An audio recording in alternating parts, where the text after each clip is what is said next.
ہماری مسجدیں ہم سے اور ہم اپنی مسجدوں سے جڑے ہوئے ہیں.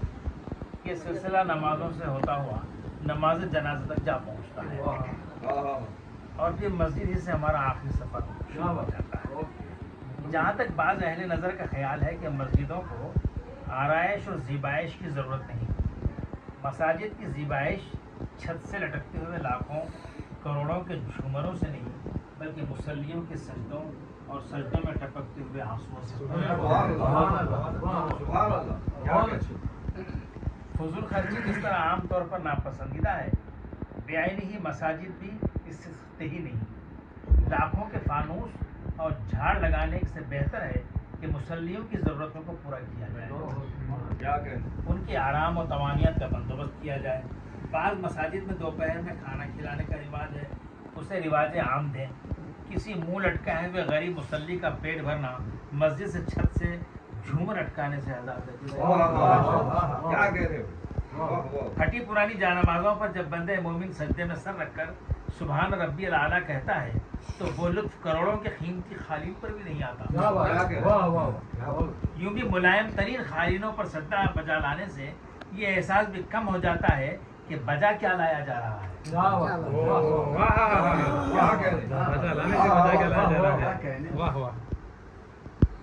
ایک عجیب سا تکلف پیدا ہو جاتا ہے.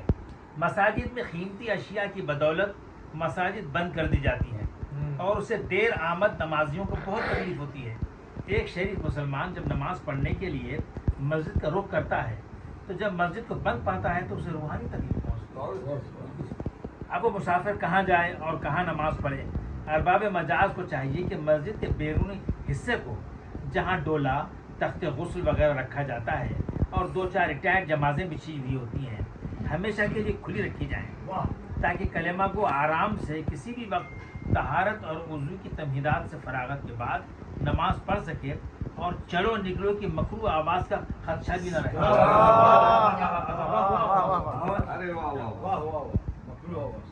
چلو نکلو کی مکروہ آواز کا خدشہ بھی نہ رہے. یہ خدشات ہی ہیں جو اچھے اچھے اوقات میں خراب سے خراب اثر ڈالتے ہیں. دیکھنے میں آتا ہے کہ مساجد کی خدمت گزار کنجیاں بجا کر مصلیوں کو ہانکنا شروع کر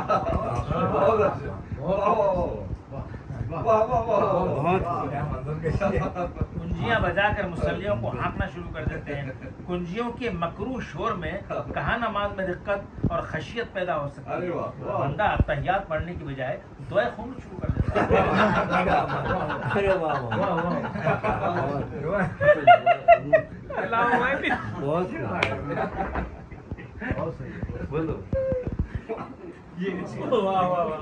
چھوٹی ضرورت اور بڑی ضرورت کے لیے دروازے ہمیشہ کھلے رکھے جائیں. مسجد کا بیرونی حصہ کھلا ہو تو اب مصلی کی مرضی ہے چاہے جتنی نوافل ادا کرے. بیرونی اندیشے ہر اچھے کام کو خراب کر دیتے ہیں. نماز کہاں اس سے بچ سکتی ہے. واقعہ یہ ہے کہ اچھا نہیں معلوم ہوتا کہ بندہ خدا کے گھر کو قفل ڈالے.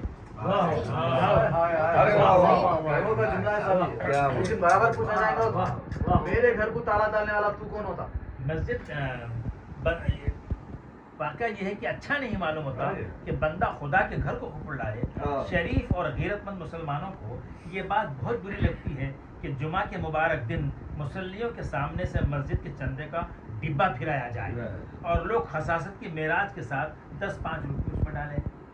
یہ تو بڑی زیادتی ہے کہ جس پروردگار عالم کے حضور ہم اپنے دامن بچھاتے ہیں اس مالک کے ہر دو جہاں کے گھر کے لیے چادر بچھائی جائے. ہونا تو یہ چاہیے کہ مسجد میں چندے کا دھندا ہی ختم کر دیا جائے.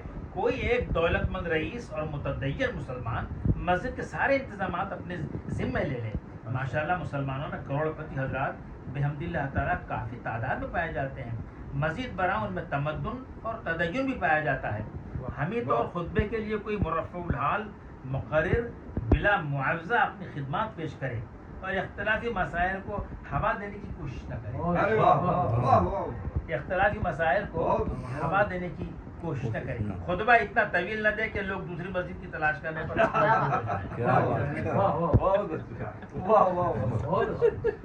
لوگوں نے ما قل و دلہ جیسے پرز حکمت قول کو بھلا دیا. خطبہ طویل دیتے ہیں اور اس سے طویل نماز پڑھاتے ہیں.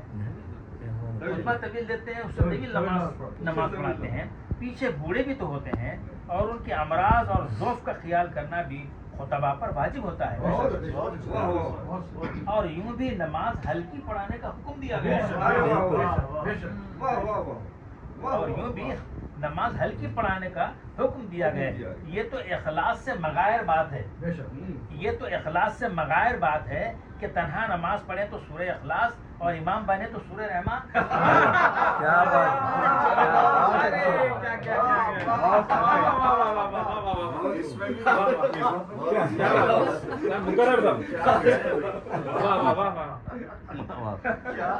یہ تو اخلاص سے مغائر ہے کہ تنہا نماز پڑھیں تو سورہ اخلاص اور امام بنے تو سورہ رحمان.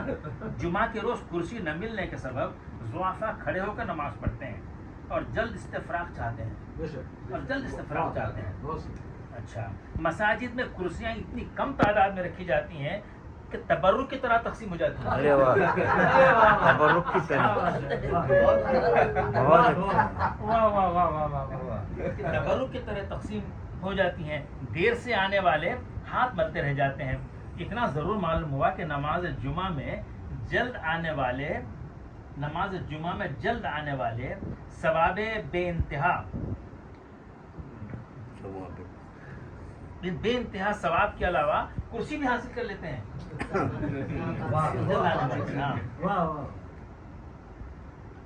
جمعہ کے روز یہ کراہت خیز منظر بھی دیکھنے کو ملتا ہے کہ لوگ دیر سے آتے ہیں اور لوگوں کی گردنوں کو پھلانگتے ہوئے پہلی صفوں میں گھسنا چاہتے ہیں.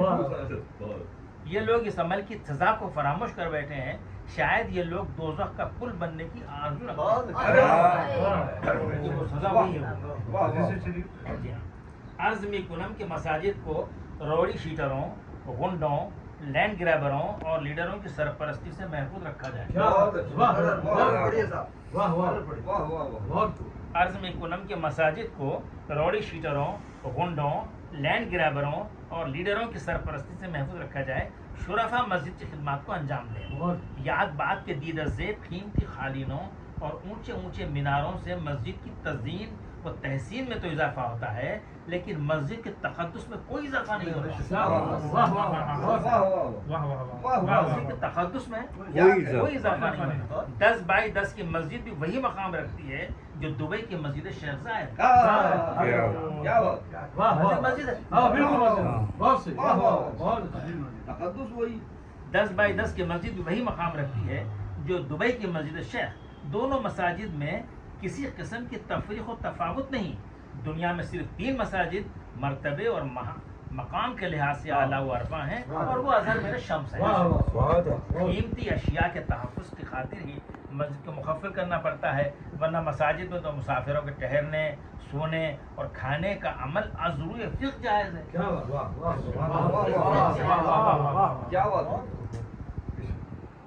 اب تو ہر مسجد میں ہر طرف کیمرے لگے ہوتے ہیں. کسی چیز کے چوری جانے کا سوال تک نہیں اٹھتا. فی زمانہ شریر لوگ اس درجہ مرفع الحال ہو گئے ہیں کہ مساجد سے جوتے چرانے کا عمل رسم پاری نہ بن گیا ہے.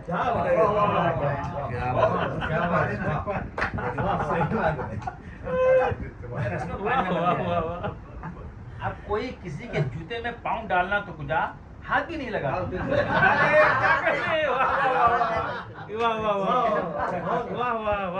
کوئی کسی کے جوتے میں پاؤں ڈالنا تو کجا ہاتھ بھی نہیں لگاتا. چوری کے ڈر سے جوتے چھپا کر رکھنے کی تراکیب انقا ہو گئی. جوتے فی زمانہ مساجد کے خانوں میں جو رکھے جاتے ہیں وہ بلحاظ تعدیب رکھے جاتے ہیں، بوجہ تحفیظ نہیں. بوجہ تعدیب رکھے جاتے ہیں، بلحاظ تحفیظ نہیں. جب جانمازیں بچھائی جاتی ہیں تو کیا فرش سلو اور کیا فرش مرمر.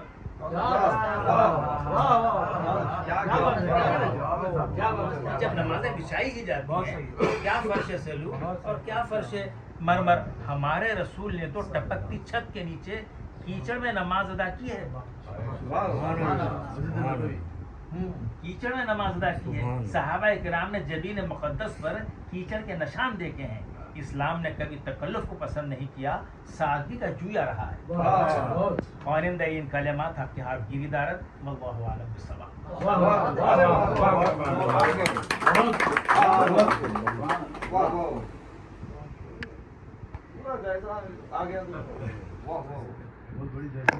ایک تو نماز میں جو ہے بعد نماز کے دعا بھی طویل ہوتی، اور پھر اس میں جو ہے کئی لوگوں کے نام ان کے بلدیت کے ساتھ اور یہ بات اخلاص کے مغائر ہے کہ خود تنا پڑے تو سورہ اخلاص.